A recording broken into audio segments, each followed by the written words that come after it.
Now, unfortunately, not every gun's going to fit inside the Quick Strike. Some are going to be too big, some are going to be too small. So we're going to open up the Quick Strike and show you what that's going to look like. Here we have a pocket carry, and when we try to put this on the platform, you can see it's just way too small, and it's not long enough to fit inside the Quick Strike. Now the opposite side of that is going to be a gun that's a little bit too long. Not a gun you would typically use for an EDC, but just for demonstration purposes, we're going to put this in the box.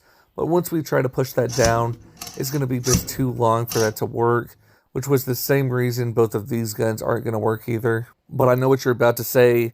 How does that Glock 17 work when that Shadow Systems doesn't work?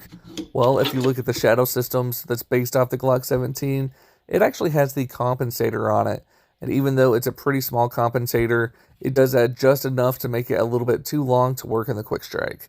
The only way to know for sure that your gun is going to fit inside the Quick Strike is to go to the website, look at the dimensions, and actually measure out your gun, and that is with the accessories on. So if you have an optic, you want to make sure that you're measuring that with the optic. So here we have a Glock 19, we have a full-size optic here, so when we put that in, you can see it's a little bit big and it's touching the springs. Now this isn't going to cause any issues with deploying this out, you can still use it as is, but it will scratch up the optic a little bit. So if that's going to be a main concern, they do have compact optics you can buy that's going to be a much better fit for the Quick Strike. So if your EDC is going to be in the Quick Strike and it's full size with a full size optic, make sure you check all the measurements before you buy the Quick Strike. And of course, if you have any questions, drop those below.